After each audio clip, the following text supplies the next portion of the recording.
Okay, it is 10 a.m. in Boise, and we are going to get started. We do have a lot of information to cover today. The handout has been posted and is available, so if you'd like to download that and follow along, it is posted as a handout. As always, submit your questions in the questions box. We have Taylor monitoring the questions box, and we'll pause after each section to answer any of your questions. The PowerPoint slides, again, are available as a document, so download that as a handout and follow along. And this presentation is being recorded and will be posted. Turnaround time is typically 10 days, but Taylor is an amazing rock star. She gets it done a little faster than that, so look for that sometime next week. Just a few reminders about ISAT Accountability. Participation includes students enrolled on or before May 1st. We're getting started with the test window opening on Monday. This is the most common question we're receiving right now. Performance is students enrolled in the first 56 calendar days of the school and enrolled through the remainder of the regular test window. So make sure your rosters in IC are updated and correct, and those students are also in TIDE. Exemptions include students who are English learners in their first year. They are exempt from ELA participation, but they must take the math and science assessment. Keep in mind they have available designated support to help them and assist them in that assessment. And L1 students or English learner first year students are excluded from math and science performance, although we will not be reporting science scores this year, so it's specifically applicable to math in this first year. We are working on our access appeal timelines. I did not update this date from last time, but we're looking at May 18th through May 29th. Has that been finalized, Andrew? Yes. And we'll have an update in your section? Yep. Okay, great. ISAT appeals still tentatively scheduled for July 8th through July 17th. That will be finalized early next month, so look for that in our April newsletter as well as on our April webinar. And our school accountability calculations, tentatively right now, August 17th, the week of August 17th, with the updated report card to follow. Now I'm going to turn it over to Kevin for an update on our engagement surveys. Good morning, everyone. Just as a reminder, the student, parent, and staff engagement surveys are all currently open. They're going to be open through March 31st. You can visit our surveys page that we have at the URL listed here to learn more. For the student survey, there's some really important resources. We have an administration guide, a webinar on administering the survey, and a tip sheet for managing the roster updates. And on that last point, please do remember to update your rosters. It's key to having a smooth administration, and it helps make sure that all students can participate. You can access all of the surveys via links that connect you to the survey platform. For the student survey, everyone is going to use the same URL this year. So this is information that went out to principals, but just to reiterate it here, for the parent and staff survey, though, we do still have district-specific links, and that's where users can select the relevant school within that district from a drop-down. We sent this information out to superintendents and charter administrators, so they should have that.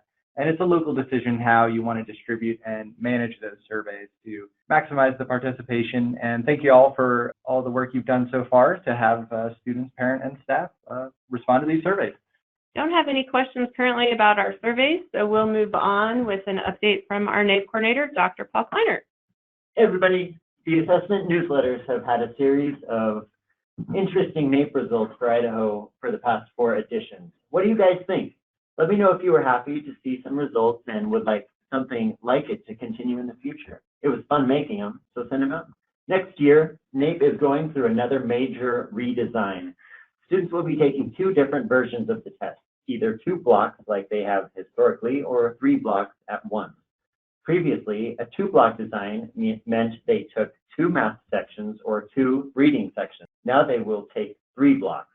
What I really mean could look like one of these 4 combinations: math, math, reading, reading, reading, math, reading, reading, reading, or math, math, math. The purpose of this design change is to allow for fewer students. As we move forward and see how selection method works, I think we will find that yes, fewer students will participate, but the number of schools may not be affected. Moving forward, I will have other presentations that discuss the student selection methods and how this new design will actually look on the ground. This is how a classroom could be set up. Keep in mind, the math test is made up of several different blocks, so even if a student in a math, math reading chair rubbernecked over to the other kid's math, math, math chair, they will probably be taking different math blocks. Let me know if you have any questions, but like I said, more to come. All right, and now we will turn things over to Andrew Bennett for an update on our English language proficiency assessment. Window just closed last week. Yay. Yeah, good morning, everybody. Andrew Bennett here to give you some updates around access schedule of activities and important dates and reminders. So if you have not already been doing so, it's time to celebrate. Woo! The Access 2020 Test Administration window has closed. A large thank you from the state goes out to all district and school test coordinators, test administrators, and staff that have had a hand in getting all of Idaho's English learners tested. Thank you. With your help, Idaho schools and districts administered approximately 69,170 online test sections, 6,800 grade 1 through 3 paper writing sections, along with 1,900 kindergarten tests. And as you can see, I am very excited about the testing window being complete. On this slide, you are reminded of the upcoming important dates associated with the access test. Let's take a moment now to marinate in this post-test activities and their corresponding dates. Okay, that was refreshing. Let's dive into what each post-test activity entails. So all secure access test materials, including but not limited to test booklets, kindergarten ancillary kit materials, and grade 1 through 2-3 test administrator scripts need to be sent back to DRC by March 13th. That is this Friday, 2020. A complete list of all the access test materials or secure test materials are listed within the district and school test coordinator manual on page 29 through 30. In addition to the list of secure materials, explicit directions for sending back the test materials can be found on pages 69 through 76. So please see that manual for more information. All right, the pre-reporting data validation window will be open from March 31st to April 6th, 2020.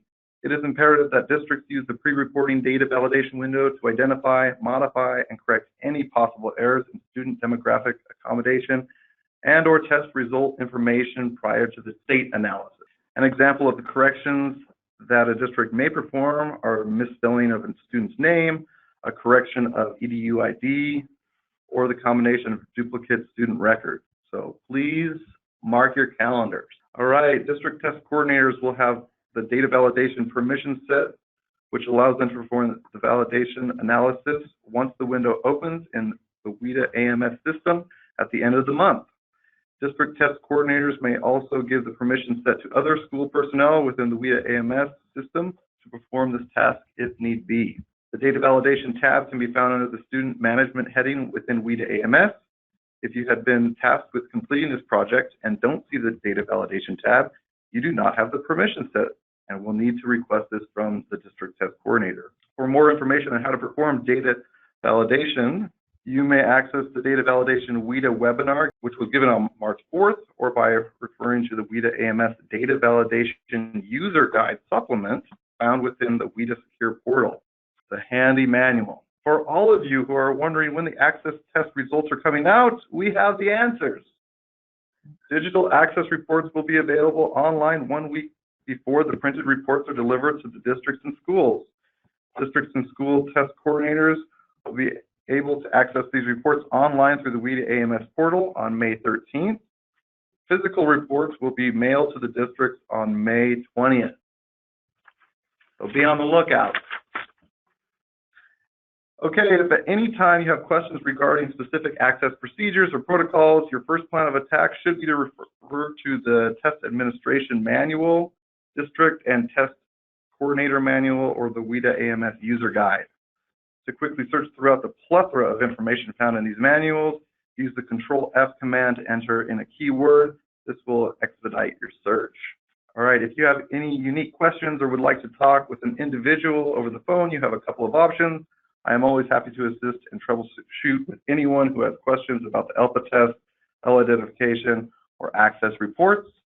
If you need to create user accounts for access training, to be able to get to those manuals referred to earlier in the presentation, or view previous webinars on specific test topics, you can go to the WIDA Secure Portal or contact WIDA directly.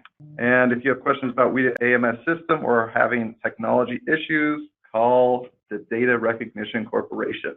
Okay, and the final webinar of 2019-20 Access test administration schedule is scheduled for tomorrow at 10 a.m. And you may reach the links to the webinars on the ELPA website under training and webinars. So with that, I will open it up to any questions that we may have. And thanks again. It was a great testing window. Thanks, Andrew. No questions right now, so we'll turn things over to Dr. Karen Striegel for a special education assessment update. Karen. All right, greetings from the alternate universe. The first thing I want to talk about is transfer students. So I've gotten calls from a couple of folks who have, for students who are taking the Idaho Alternate Assessment Science Portfolio, and the teachers have created an account, and the kids an IPASS, and then they transfer to another district. So if you are a sending district, the kid's transferring out, you need to be sure that you upload and score all artifacts that the student has done with you before the student left the district. So anything that you've done needs to be in IPASS. If the portfolio is finished and you're just kind of, I don't know, haven't gotten the score in it yet, please complete it and submit it, because if a kid transfers, then the district that is receiving the student needs to be able to complete that portfolio. So if you're getting a transfer student, contact the district that sent the student to find out the status. Now, you can certainly call me because I can look at the status and tell you what it is, and I'm happy to do that. But if there's stuff in there, you want to talk to, preferably, the teacher who worked with the student to find out if there's anything outstanding, and I've already facilitated that. Every artifact that's uploaded and scored into IPASS is connected to the student's EDU ID and will follow them from one district to another. So once you're sure that the sending district has put everything in there, then contact me, we'll spend some time on the phone, and I'll transfer the student. The good news is if the portfolio is already submitted and finished, the receiving district doesn't have to do anything. Of course, if you've got questions, you're going to email or call me. Here's your update on the status of the portfolios statewide, but I do want to highlight that there are, as of Friday the 6th, 26 days left in the window. The window closes promptly at 5 p.m. on Monday, April 6th. I'll be in the office until 5 p.m. that day, and so will IT, to be sure that you've got the support that you need. This is the last webinar today before IPASS closes. So, resources for IDAA, ELA, and MAP on the ISAT portal. The test administration manual has been posted, and it has its very own IDAA test administration manual card. There's a picture of it there. You'll find it under the alternate assessment, ELA, and MAP tab. And the test is significantly different this year, so everybody needs to read the test administration manual, and including test coordinators and teachers, TEs, TAs, anybody who's going to be involved in it. There's also an IDAA training presentation that's under alternate assessment, ELA and math, system information training modules. This is the slide presentation that district and, I already say state, district and school test coordinators will use to train staff, but it does not replace the need to read and be familiar with the test administration manual. To supplement that training that test coordinators will do, if you haven't already heard about it, there's the webinar series I've been doing that parcels out 4 really important parts that are really different this year.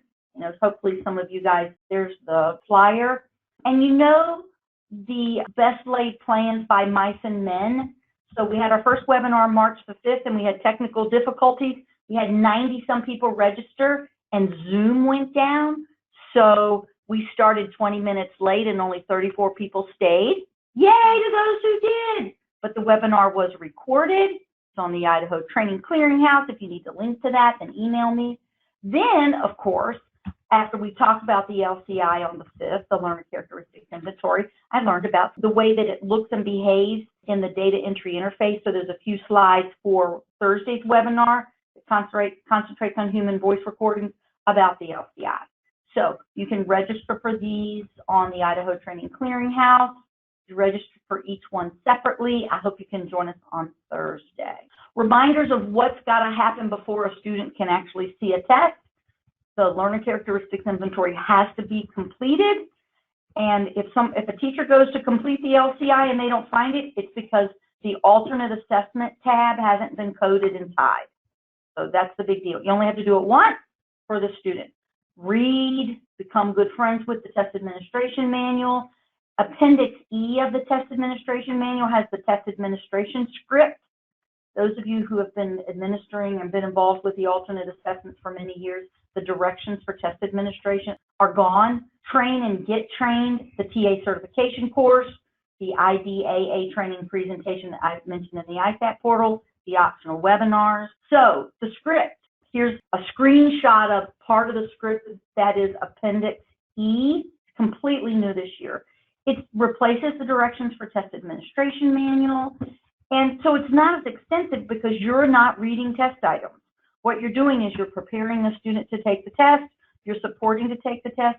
So this test administration script looks like the test administration script that folks have been using forever for ISAT. And so you're not reading items, this is not secure. So be friends with your test administration script. Come join me on Thursdays. Don't hesitate to contact me if you've got questions. Thanks, y'all. Don't forget, you can type in questions if something occurs to you and we want to go back to any one of the previous presenters, and we'll keep going and we'll turn things over to Kevin Chandler for a science update. Good morning, everyone. Just a few updates for ISAT Science. We do have some new grade levels for the new ISAT Science test. At elementary, we're still administering at grade 5. However, the middle school ISAT Science test has moved to grade 8, and high school has moved to grade 11. Just to drill down on this a little bit more, because I got a couple questions from the field about it. For high school, we have moved away from the end of course assessment. So we will not be having the biology and chemistry end of course assessments. We will just be having the grade 11 comprehensive test. Because it bears repeating, just want to make it clear that for the new ISAT Science test, the grades are going to be 5, 8, and 11. And for the IDAA Science Portfolio, that's going to be the old test, and therefore it's going to be administered at the same grade. So that's still going to be administered at grade 5, 7, and 10. Okay, quick update about our reporting waiver. Just a little bit of background here. We did submit a waiver to USDOE for a couple of accountability purposes. What this is going to allow us to do is, in lieu of that old test, we're going to administer the new test, and we're also going to be exempt from reporting the results from that. That waiver was approved by USDOE, so we're going to move forward with our new science assessment and not having reports for that. A couple of other assessment development activities that we have coming up for the summer. We have our rubric validation meeting, we have our content review workshop, and we also have our data review meeting as well. All those are going to be here at the department starting in June. We have a jot form set up, so if you guys want to log in and sign up for that, please do that. We need teachers from all over the state of Idaho to participate in those meetings. A couple of other resources that I've added to the ISAT portal. One is a community letter and one is a community slide deck. So this is information that you can use to communicate to parents and guardians about the new science ISAT assessment. So log into the ISAT portal, download those. You can take that information and let parents and guardians know what's going to be up with the new science assessment. And then one more new resources that I added, it was the training module that I usually give about the new science ISAT. The intended audience for this training module is science educators. It is a pretty deep dive into the standard, how those manifest onto the assessment. So make sure that if you would like to take a look at that, you access that on our ISAT portal as well. If you haven't already, keep in mind that the new science sample test is still going to be up during the testing window. So log in, you can take that as many times as you need. We have an elementary, middle, and high school assessment. You can also score yourself, and there are also answer keys available on the ISAT portal. And then one more time, just want to make it really clear here, for elementary, we're administering that at grade 5, middle is grade 8, and high school is going to be grade 11. The current testing window coincides with math and ELA. Again, this is going to be a new assessment, but we're not going to have any scores because USDOE did approve our waiver. Any questions? We have a question from Kelly Glenn. If students in grade 11 are only enrolled in the district for a science course, do they need to take this ISAT Science? Will they have to take ELA and math as well? I'll throw that over to Carlin. Kelly, the answer to that is if a student is enrolled and will be on your May 1st roster, then that will be our roster used for accountability calculations. And by that, it is the 95% participation for science assessment. That is the only accountability calculation for science, 95% participation. So if a student is on your roster on May 1st in 11th grade, they are expected to take that test. If they are marked homeschool or if they are a foreign exchange student, thank you. Those students are exempt from taking the science assessment on May 1st if they're enrolled on that May 1st date. But all other high school juniors should participate in the new comprehensive science assessment. Emily Sherman asks, approximately how long is the ISAT science test for grade 11?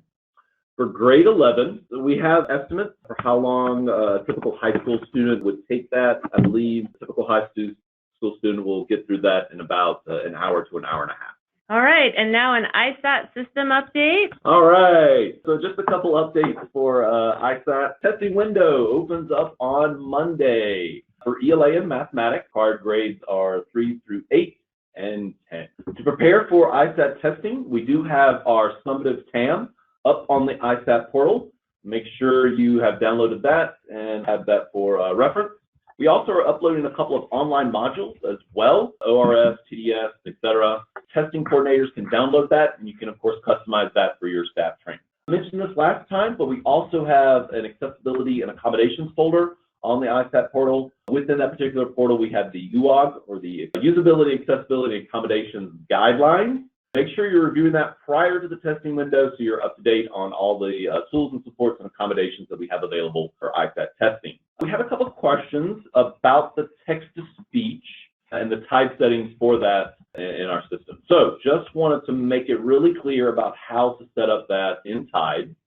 So first off, we'll tackle ELA. So for ELA, CAT, and PT, text-to-speech is going to be limited to none, a designated support, or an accommodation. So just to drill down on that a little bit more, PTS, if it's marked as a designated support, what that means is it's going to allow the students to just hear the item. If TTS is marked as an accommodation, what that means is it's going to allow the students to hear the items and the stimuli. So that is the situation for the type settings for ELA, CAT, and PT. Math and science, a little more simple. Only selection there, of course, is going to be designated support or, of course, none. And what that designated support allows the students to hear are both the items and the stimuli. We do have some additional guidance also posted on the ISAT portal to make sure you access that. A couple of other updates about the sample and training tests. Those are also available. The sample and training tests, of course, are not automatically scored, and they do not follow a specific test blueprint, and they're not going to produce any kind of score reports. But we do have some scoring guidelines that are posted on the ISAT portal. Test administrators, of course, can administer those via the sample test administration icon that's in the ISAT portal. Just a little bit more information about those sample and training tests. Of course, the sample tests provide the students with a grade-specific testing experience. It's going to be really similar to the summative test. And it's going to, of course, include one PT in each subject area. For the training test, it's really kind of an opportunity for the students to experience the features, the functionality, and of course, all the different item types that are going to be available on the summative test. We have a myriad of sample and training tests. I'm not going to read all those to you, so you can access those later on. Okay, shifting gears a little bit. I know we've mentioned a lot about the digital library. So just a heads up, we are going to be switching from the digital library to the new Tools for Teachers application. That is going to replace the digital library starting on June 16th. Smarter does have a promotional webpage up, including a timeline, a little Q&A feature, and then also a teaser video about what the Tools for Teacher application is going to be all about. Here's a screenshot of the Q&A section. For instance, they cover stuff like what's going to happen to the digital library, am I going to be able to access any kind of favorites that I have on the digital library, and then, of course, how will I be able to sign in to the Tools for Teacher application. Speaking of the Tools for Teacher application, there is going to be another S&E workshop coming up very soon. This one is going to occur in Denver, and it's scheduled to occur July 13th through the 16th. I just got back from San Diego. I created a resource that's going to be uploaded to Tools for Teachers that just was approved, so that's really great. But we want a lot of teachers from Idaho to participate in creating resources, either math or ELA resources that are going to be uploaded on the Tools for Teachers platform. If you would like to sign up for that, Smarter has put up a RSVP website. Go ahead and log into that and add your name to the list of potential teachers that could be included at the NAEP workshop. And our district test coordinators on the call today, we would really appreciate it if you could share this with your teachers. I know we don't have direct contact with teachers often, and it's a really important aspect of our participation in the Smarter Balanced Assessment Consortium. And to have Idaho teachers represented in this work is a critical step in our involvement, but also an opportunity for teachers in Idaho to share their expertise with colleagues from across the country. So we really hope that you'll share this with your teachers. All right, so we have a couple of frequently asked questions that we've got from the field. So I'm going to throw that back over to Carlin, and she's going to tackle those. Thank you. Okay, common question. Can we test homeschool students? The answer is yes, you can test students who are homeschooled if you're able to accommodate them in your schedule. Please add them to TIDE with state EDU ID. And you can request that state EDU ID from the department. That will allow the student to participate in the assessment. I want to be very clear, these students will not count in your participation rates. They will also not be reported in your accountability calculations for achievement reports. So whether their performance is advanced, proficient, or not, they will not be captured in any of your report. The similar question to homeschool students is students who participate in education through online schools or online programs in the state. We do know that our online schools, as they are not brick and mortar schools, often have students all over Idaho, and sometimes a more convenient opportunity for parents to have their students participate in statewide assessments is to do that in the local school district. This is completely up to school districts for whom that request has been made to. If you have been approached by a parent of an online school student or the online school themselves, and you are able again to accommodate a student in your test schedule, in your labs, in your resources, if you have enough resources and staff to accommodate that, then that's completely up to you. Again, please add the student to TIDE to your system and your school with their state EDU ID, which they would already have. And again, they would be excluded from your participation rates and excluded from any achievement accountability results. The next question is, do we have to test foreign exchange students? You can, but you don't have to. Foreign exchange students are not counted in participation rate or in accountability calculations. But I've often asked, we want to test our foreign exchange students, do we have to? You can, but you do not have to. The next question is, can teachers be proctors for the ISAT? The answer is yes, but teachers should not test their own students. Options include switching classes, switching grade levels, switching content areas. Be creative, think through that. The only exception to teachers being proctors for the ISAT test is alternate assessment students, students with significant cognitive disabilities, and only on the alternate assessment. So teachers should be properly trained, go through the test security manual, follow test integrity guidelines, and be very sure that they follow those protocols. Followed up by the most popular question, what are teachers allowed to do if they are in the lab while their students are testing? Can they move around or do they have to stay in one place? This guidance over the past several years has definitely softened. I will be very honest. Teachers can be a great source of encouragement to their students.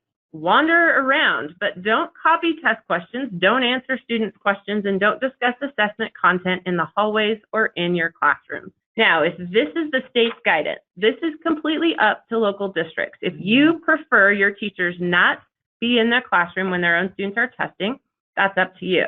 If you have different protocols for your teachers and you want them to remain at the front of the room to monitor student behavior from only the front of the room, that is entirely fine.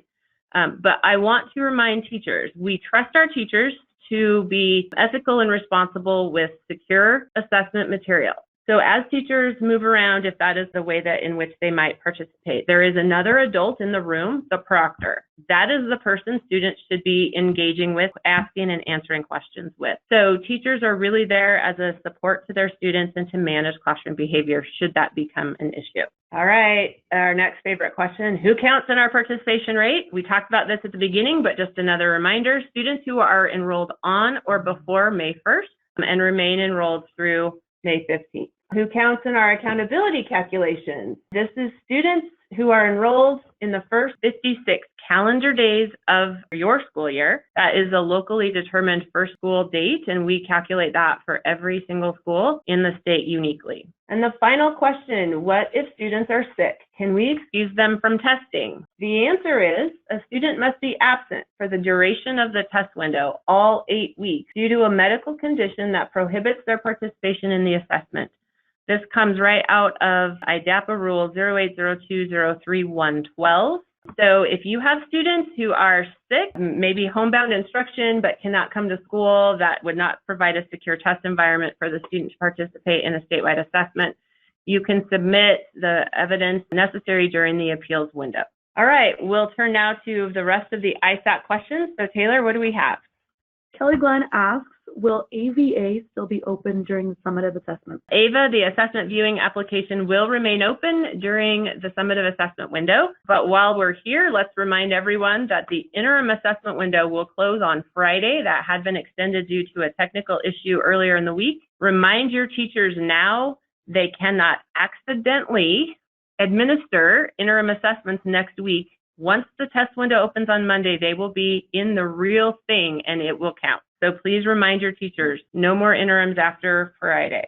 Anita Christensen-Coons asks, will the approved multiplication chart be added to the portal like the hundreds chart, or just use the busy one right out of the TAM? Anita, I'm not familiar specifically with the chart you're referring to other than the one that is in the test administration manual. We'll take a look at that, but right now that is the only one that is available, so you can make that available to students as appropriate. Okay, and she also asked, just to clarify, can a 7th grade ELA teacher test another 7th grade ELA teacher's class? So Anita, the answer to that is if that is the only option available for switching classes. The preferred option would obviously be for the 7th grade ELA teacher to assess students in the 7th grade math content area. But should you build a schedule, or should schools need to build a schedule where teachers are simply switching classes to accommodate your limited availability of resources like computers and lab equipment, certainly that is allowed. But again, teachers are not to copy questions. They are to interact with students in the appropriate manner, not offer support or help. And if teachers have questions or concerns about any of those questions or items from students, then they can let us know and we'll walk through that. But just follow those test security protocols. Kelly Glenn asks, many of our special education teachers with students requiring small group or separate settings, can they test their own students? For the alternate assessment, it is not recommended. They may be in the lab, but it would be preferred that special education teachers in the regular assessment have another adult present during the same time. So a paraprofessional or another adult. From Karen Hoffman, will score data from interim assessments remain available to teachers in Airways after the summative window opens? Karen, yes, interim assessment scores and information will remain in Airways. That system will remain open through the end of the year. All right, so now we'll turn things over to Elena for an IRI update. Good morning. Just a few quick IRI slides. Want to touch base with you about spring IRI testing. Our benchmark window will open on May 1st, go through May 29th. There is a new updated IRI test administration manual. You can find that on the SCE IRI page. It is also behind your login in iStation in the toolbox, so you can find it there as well. Please make sure that you train staff using this administration manual. We really want to standardize the administration of our IRI. Also, start now verifying that your students are in the iStation system and have approved tools, supports, and accommodations available to them. The test administration manual provides very specific guidance for the tools, supports, and accommodations available on the IRI, so please reference that when you are looking into the iStation system for your students. More reminders about spring IRI testing. The State Department will pull data from the first assessment administration during the testing window. So if your students log into iStation on May 1st, they will be assessed. That is the score that we will pull for their spring assessment. If they wait and they log in on May 15th, that's the first login, they will be assessed. That's the date of the assessment that we will pull. So think carefully when you're creating those administration schedules for IRI about how far into May you want to wait. The first time students log in, they are assessed. Keep in mind that during the testing window, you will be encouraged to report test incidences. This should be logged through the SDE test incident log by your IRI district contact. If you don't know who that is, please let me know. I can get that information to you. And know again that IRI score reporting is automatic. I got this question quite often in the fall. We pull data directly from iStation after the window closes. There is no action needed by the LEA to ensure that your IRI data is received by us. No more loading data. We pull it automatically. Some updates just to keep you in the loop. We had mentioned that iStation could possibly discontinue their support of Chromebook. That will not happen this year. iStation will continue to support Chromebooks and the testing application through summer of 2021. So more to come on what that will look like after summer 2021. The new oral reading fluency assessment, many of you may have noticed, is now available in the application for iStation. When students log in through the app, they will see an oral reading fluency assessment button. This is an optional test. Teachers can choose whether or not they want to administer the oral reading fluency assessment. It is not part of IRI, and it is not reported to ISDE. Second and third grade passages in the ORF are auto-scored. If a first grader takes the ORF, teachers will need to hand score. Questions about IRI? We do have one from Anita. Is there a plan to upload IRI data from the new exam to the assessment data export system? Yes, Anita, that actually came up about a week ago, and we're working with our IT team to ensure that the assessment data export application, which we refer to as IDAA, reflects those new IRI scores. It is an update to the system that we need to make, but we'll make sure that that happens here before the 1st of May so that fall scores are loaded or available, and then we'll make sure that the spring scores are continued to reflect as we move forward. Any other questions that we haven't answered before we move on to an update from the college entrance exam? All right, Ayeka, it's your turn. Great. So, hi everyone. Hope you are well out there. I have received several questions regarding participation requirement, and so in this webinar, I'd like to clarify college entrance exam participation requirements. IDAA OA 0203 105 03A Idaho Administration Rules states the following. A student must take one of the following college entrance examinations before the end of the student's 11th grade year, SAT or ACT. Students receiving special education services through a current individualized education plan may utilize the ACCUPLACER placement exam in lieu of the SAT or ACT. I would just like to clarify that the department is not able to offer ACCUPLACER placement exams, but local colleges, universities, as well as our community colleges may be able to offer that to students on an IEP. Unfortunately, the state does not have the ability to do that anymore. That is a decision that College Board made, and we were able to do that for 1 year, but that is not an option for the state to offer that for students. So if your students with disabilities that would benefit from the ACCUPLACER can make arrangements with a local community college or university, that is the option available. Thank you, Carlin. To meet the graduation requirement, we anticipate all juniors enrolled to participate in the SAT school day or state-sponsored national test day. The opportunity should be offered to all students regardless of their background. However, the following students are not required to participate. Students who meet the alternate assessment eligibility criteria. Not all students with disabilities are eligible for the alternate assessment. Please follow the link for more information. Students who were identified as EL in school year 17-18 or later. Students who have or is planning to participate in ACT or ACCUPLACER in lieu of SAT. Students who have already participated in ACT or SAT or in ACCUPLACER for those students with an IEP. Students who do not have an intention of meeting the Idaho graduation requirements, including private, homeschool, or foreign exchange students. Those students are not required to participate for IDAA. Because Idaho rule indicates a child must participate in SAT or ACT or ACCUPLACER in case of a child with disabilities in order to graduate, ask the following questions for your seniors.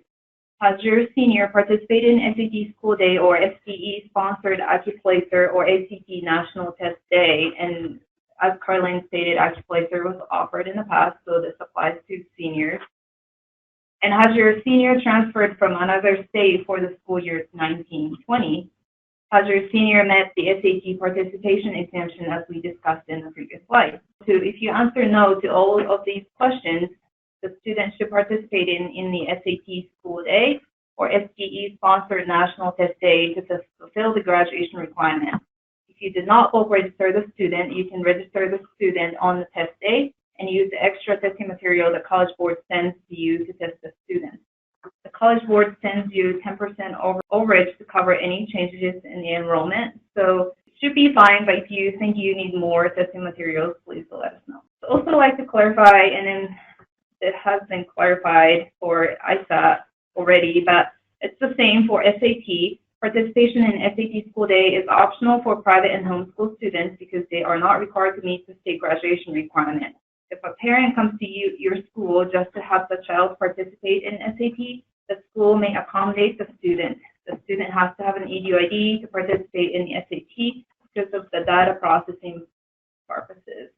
And then Carlin clarified ACCUPLACER already, but if I've received several emails regarding ACCUPLACER proctor account, because College Board no longer offers ACCUPLACER to K-12 agencies, schools can no longer proctor ACCUPLACER. If you have students with disabilities who'd like to take ACCUPLACER in lieu of SAT or ACT to meet the graduation requirement, please contact the nearby ACCUPLACER testing center to schedule testing, and there is a link available.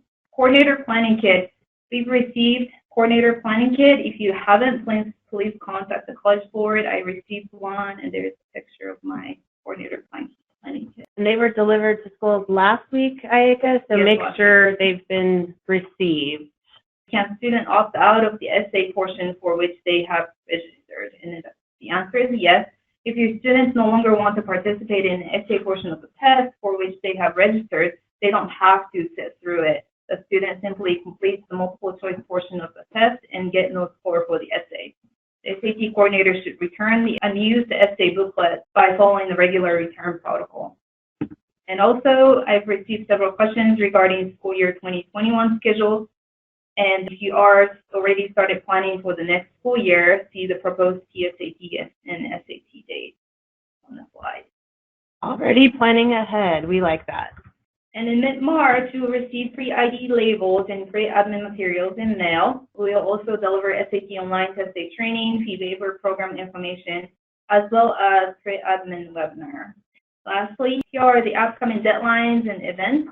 If your students participated in the May National Test Day, scores will be available in the K-12 reporting portal on March 30th.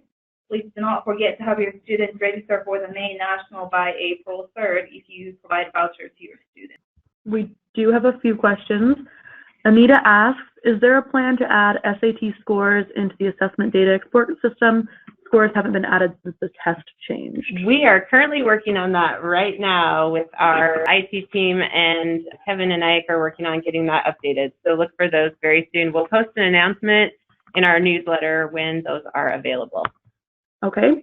Since our district is primarily a Chromebook district, what will the district need to plan on after 2021? That sounds like an IRI question. It is. More to come on that.